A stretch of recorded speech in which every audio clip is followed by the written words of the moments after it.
All right, today we are diving into a really profound idea from the Tibetan philosopher Tsongkhapa. It's called the Two Truths, and it's basically a framework that's going to challenge our most basic assumptions about what's actually real. So let's just jump right in with a question that gets to the absolute heart of the matter. Just look around you for a second. The room you're in, the screen you're looking at. Does it all feel solid? Permanent? Well, is it really? To even start to answer a question like that, we first have to take a hard look at our everyday experience, what this philosophy calls our deceptive reality. Okay, so this brings us to what's known as conventional truth. This is the reality we all just operate in, day to day. We all agree a pot is a pot, a tree is a tree. It's the functional, shared world that our normal, conventional consciousness sees. Seems simple enough, right? Well, here's where it gets interesting. This philosophy says our everyday perception, our ignorance, actually acts as a concealer. Now, that doesn't mean the world isn't there. It means our view of it is, well, it's hiding something. It's obscuring the true nature of things, making us see these fabrications that only seem to be truly independently existent. So you can think of this concealer as a kind of filter over our eyes. It makes everything we see look solid, self-contained, like it exists all on its own, separate from everything else. But according to Tsongkhapa, that very appearance of solid, independent existence, that is the deception. Okay, so if our reality is deceptive, what exactly is it hiding from us? To get that, we have to talk about this phenomenon of seeing what isn't really there.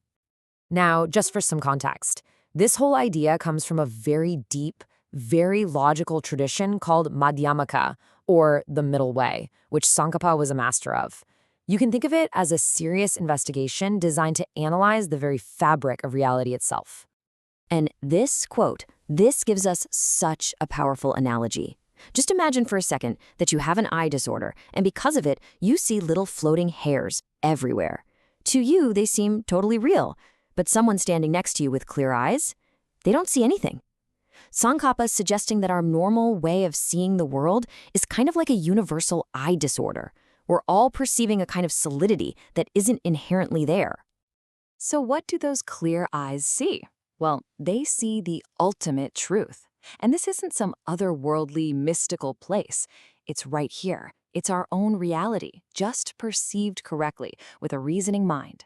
And this clear sight reveals the lack of that solid, independent existence in absolutely everything. This profound absence of inherent reality, that's what this philosophy calls emptiness.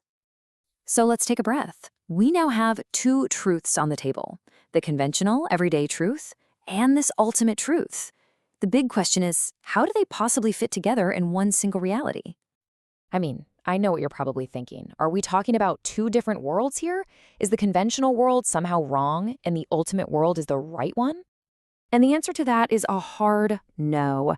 They are not separate. They are two aspects of the very same thing. The text describes them as one entity but different conceptual identities. It's like they're not two different coins, they are two sides of the exact same coin. Let's break this down side by side because this is really helpful. On one hand, you've got conventional truth.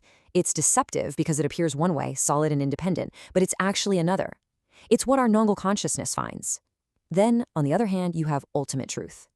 This is the real object of knowledge. It's what a reasoning mind finds, that the very same thing is completely empty of that independent existence. It's really the appearance of a thing versus the true nature of that thing. And this next quote just hammers the point home. You simply cannot have one without the other. It says conventions are emptiness and emptiness is the conventional. The analogy here is perfect. It's just like a manufactured product and its own impermanence. You can't separate the product from the fact that it's going to fall apart one day. They are inseparable qualities of the same thing. So to really put it all together, a little green sprout is its emptiness of inherent existence. They aren't two separate things stacked on top of each other. They're just two different, but totally inseparable ways of describing and understanding one single unified reality. So, why does any of this matter? Well, this isn't just some fun mental puzzle. This entire understanding is actually presented as a very practical path to liberation. But really, is this more than just an intellectual exercise? Why go through all the trouble of trying to distinguish between these two truths? What's the point? Well, here's the point. It's a practical, step-by-step path. You start with the conventional world, the everyday stuff. That becomes your laboratory, your tools for investigation. Then, by analyzing those things deeply, the ultimate truth of their empty nature starts to reveal itself. And being able to hold both of these truths, knowing the distinction, that is the absolute key to breaking free from the flawed thinking that causes so much of our suffering. So, the most crucial thing to take away from this is that the framework of the two truths isn't just a description of how the world is. It's a transformative tool. It's a way to completely reorient your perception, to navigate reality more skillfully, and ultimately, to free your mind. And that leaves us with one final, big thought to chew on. If every single thing you perceive, every object, every thought, every feeling, has both a conventional appearance and an ultimate empty nature, what does that say about the one who's doing all of the perceiving? What does that say about you?